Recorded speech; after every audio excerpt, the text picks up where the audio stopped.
nyuma y'uko M23 yigaruriye umujyi wa Uvira hariya muri Kivu y'Amajyepfo, amatangazo akomeje kuba menshi. Ni amatangazo cyane cyane arimo guturuka mu bihugu bikomeye. Reka turebe nk'iri tangazo riturutse ku mugabane w'Uburayi ndetse na Amerika, ariko hagati aho ngaho u Rwanda narwo ruhise rusohora itangazo rikomeye cyane, ni naryo turaza kurigarukaho muri iyi nkuru yacu.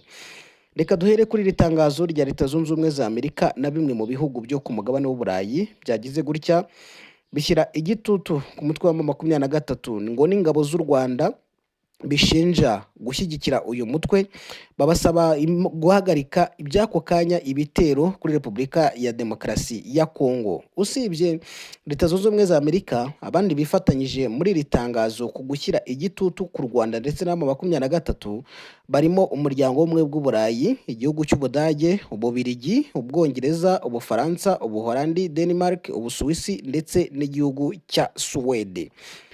Ni itangazo rero basohoye nyuma y'uko M23 ku mugoroba cyangwa se mu ijoro ryo kuri uyu wa gatatu yagize gutya igafata ibihugu cyangwa se igafata igice cya Uvira, murambabarira. Ibihugu rero nka Leta Zunze Ubumwe za Amerika n'ibihugu by'i Burayi mu itangazo ryihutiweho bahise basohora, bavuze ko bafite impungenge z'ubushyamirane bukomeje kubera hafi y'igihugu cy'u Burundi, bashimangira ko ibi bishobora gutuma akarere kose gahungabana cyangwa habamo intambara. Bakaba basabye M23 n'ingabo z'u Rwanda guhagarika ibikorwa byo gutera ingabo zihanganye n'uriya mutwe. Bati turasaba M23 n'ingabo z'u Rwanda RDF guhita bahagarika operasiyo zabo zo kugaba ibitero ku burasirazuba bwa Kongo, by'umwihariko muri Kivu y'Amajyepfo, ndetse tukanasaba RDF kuva ku butaka bw'u Rwanda. Iri tangazo rihuriweho na biriya bihugu ryasohowe na Minisiteri y'Ububanyi n'Amahanga ya Amerika, kandi rirasaba M23 gusubira mu birindiro byayo, ikanashyigikira ibikubiye mu mahame shingiro yo na leta ya Kongo basinyanye i Doha muri Katari. Ibihugu rero bikaba byanagaragaje impungenge zo kuba iriya ntambara ikomeje gukoreshwamo drone z'ubwiyahuzi, bigaragaza ko ikoreshwa ryazo ryerekana itutumba rikomeye ry'amakimbirane, kandi ngo bishobora guteza ibyago bikomeye abaturage. Iri tangazo ry'ibihugu rikimara gusohoka, u Rwanda narwo ruhise rugira gutya rusohora itangazo.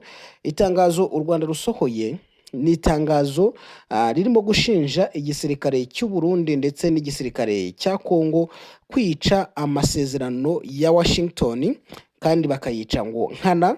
Ni itangazo rero rimaze gusohoka none ahangaha mu minota mikeya, aho rivuga yuko inshingano zo kwica amasezerano cyangwa se ibijyanye n'agahenge ndetse n'ibitero bikomeje n'imirwano iri hariya mu majyepfo ya Kongo, ati Kongo ntigomba kubyegeka ku Rwanda. Ati u Rwanda ruramagana ingabo za Kongo ndetse n'iz'u Burundi hamwe n'abo bafatanya barimo FDLR, umutwe ugizwe n'abasize bakoresheje jenoside yakorewe abatutsi mu Rwanda, Wazalendo ndetse n'abacanshuro b'abanyamahanga. Ati kandi ibingibi abangaba bakomeje kugaba ibitero bya gisivili ku baturage hafi y'umupaka n'u Rwanda bakoresheje indege za gisirikare ndetse n'ibitero bya za drone.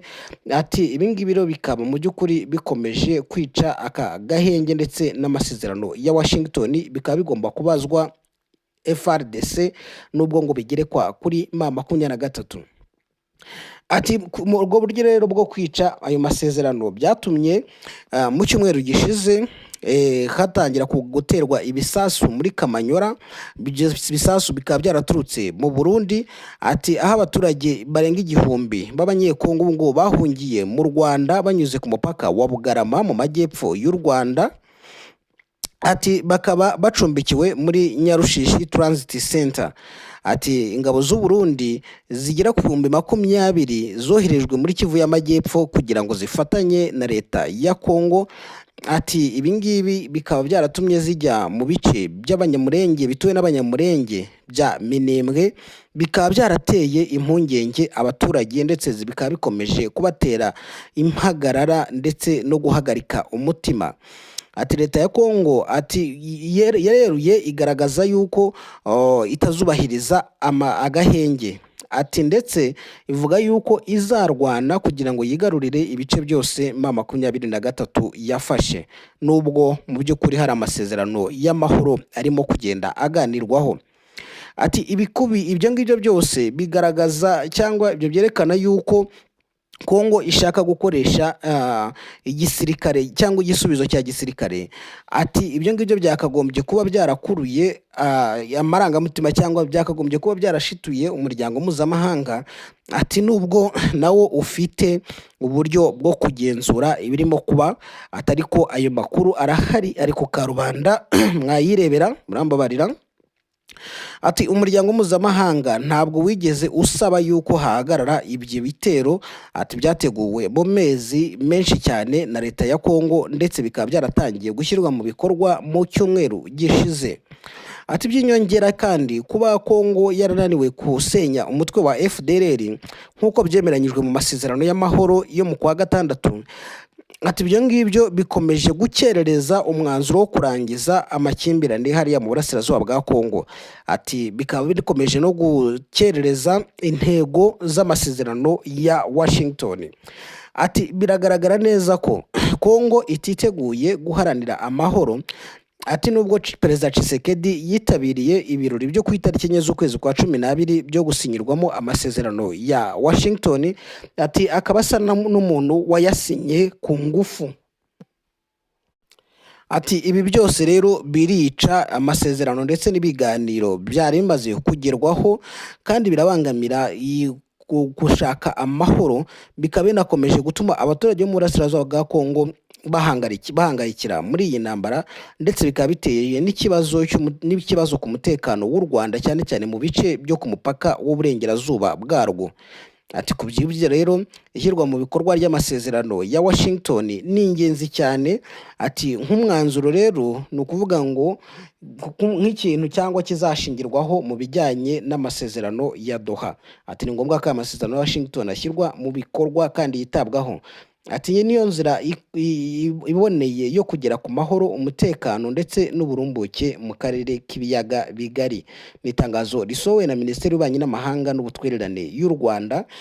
Ariko mbere yuko iri tangazo risohoka risubiza ririya ry'ibihugu by'i Burayi ndetse na Amerika, u Rwanda binyuze mu muvugizi warwo, uyu ni Madame Yolande Makoro, akaba yari yamaze gutangaza ko leta ya Repubulika ya Demokarasi ya Kongo igikomeje ibikorwa byo kurenga ku gahenge yemeranyijweho na M23, ndetse ngo iki gihugu kitagaragaza ubushake bwo kubahiriza amasezerano y'amahoro yasinyiwe i Washington. Aya masezerano nubwo ari ay'ubufatanye mu by'ubukungu yashyiriweho umukono muri Leta Zunze Ubumwe za Amerika ku wa 4 z'uku kwezi, yakurikiye amahame yashyizweho umukono hagati ya RDC ndetse na M23 barimo kurwanira hariya mu burasirazuba bwa Kongo. Aya ngaya amasezerano y'agahenge akaba yarashyizweho umukono kuri 15 z'ukwezi kwa 11 i Doha muri Qatar, aho impande zombi zemeranyijwe ibirimo guhagarika imirwano hakajyaho agahenge. Mu mahame rero bashyizeho umukono harimo n'iry'ubwumvikane mu gusubizaho inzego za leta na serivisi zayo mu burasirazuba bw'igihugu, bigakorwa mu byiciro kandi ku bufatanye bwa leta ya Kongo n'ihuriro rya M23. Ihame rya kabiri rivuga ku bwumvikane bwa leta ya Kongo na M23 mu gufata ingamba z'umutekano z'agateganyo mu rwego rwo kubungabunga ituze ry'abaturage ndetse no kurinda abasivili. Gusa nyuma yo gushyira umukono ku mahame i Doha, ihuriro ry'ingabo za FARDC z'u Burundi n'imitwe bafatanya irimo Wazalendo na FDL byakomeje kugaba ibitero bikomeye kuri AFC M23. Umuvugizi wa guverinoma ya Kongo Patrick Muyaya mu butumwa yanyujije kuri X ku munsi w'ejo yakoresheje imvugo z'ibinyoma no kuyobya uburari mu ntambara bahanganyemo na M23, avuga ko u Rwanda rwishe amasezerano ya Washington rugaba ibitero muri Kamanyura n'ibindi bice bigana Uvira muri Kivu y'Amajyepfo. Yolande Makoro yamusubije ko ibyo avuga ari ibinyoma, ndetse RDC ari itagaragaza ubushake mu kubahiriza amahame cyangwa se amasezerano yashyizweho umukono, ndetse nabo bakayashyiraho umukono. Ati ibinyoma byawe birahagije, RDC ntiyabasha kugenzura agahenge mu gihe muri kurenga ku gahenge kandi mudafite ubushake bwo kubahiriza amasezerano ya Washington igihugu cya RDC cyasinye. hagati aho ngaho ubu ngubu mu mirwano ikiramutse nuko ingabo z'umutwe wa 23 zaraye zifashe umujyi wa Uvira, zaraye ziwinjiye. Gusa ku rundi ruhande hari abantu bavuga yuko uyu mujyi utigeze ufatwa, nubwo ngo M23 yaba yawugeze muri Kongo ntabwo irawufata, kuko yawinjiyemo nyuma yo kwirukana ihuriro ry'ingabo za leta mu duce twose tuwukikije.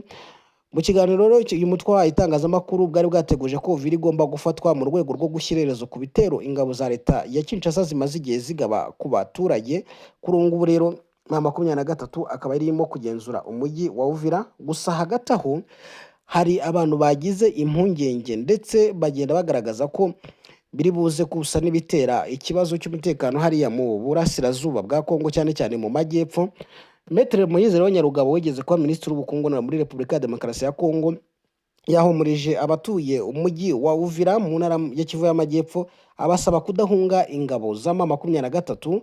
Avuga yuko rero ubu ngubu we nta kibazo abona mu butumwa bw'amashusho yageneye abaturage. Ababwiye ko nta mpamvu n'imwe ikwiye gutuma bahunga. Ati ku bavandimwe n'abashiki bacu ba Uvira mu bice bya Kawizi, Kala, Mayamoto, Kavimvira, Kasenga, Mulongwe, Kimanga, Songo, Kabula, Kalundu ndetse n'ahandi, umujyi wose wa Uvira na komine 3 zawo kugeza Makobola, nimuhunge nimugume mu ngo zanyu kubw'impamvu ebyiri. Akababwiye abaturage ko impamvu ya mbere badakwiye guhunga ari uko kuva muri Uvira bakerekeza mu bice bya Baraka na Karemi baba barimo kwishyira mu byago byinshi. Atariko impamvu ya kabiri nuko uru rubyiruko mubona, abasirikare mubona bari kubageraho sabanzi banyu, nta kibazo na kimwe bafitanye namwe, ahubwo bagiye kubaha umutekano kandi muzabona itandukaniro, ndabibijeje. Nyarugabo kandi yasabye abaturage kureka gukomeza kwizera ibinyoma by'abayobozi bamaze imyaka myinshi babeshya, kuko icyo bagamije cyonyine ari ukubakoresha mu nyungu zabo bwite. Yasabye kandi abasirikare ba FARDC n'abarwanyi ba Wazalendo gushyira intwaro hasi, kuko intambara barwana nta musaruro itanga. Yabwiye izo ngabo ko gukomeza kurwana ari ukwishyira mu byago byo gupfa ndetse no kubishyiramo umujyi wa Uvira n'abawutuye bose. Ubwo ni ubutumwa bwa Maître Moise Nyarugabo, ngo akaba yarigeze kuba minisitiri w'ubukungu hariya muri Repubulika ya Demokarasi ya Kongo. Turagaruka mu kanya.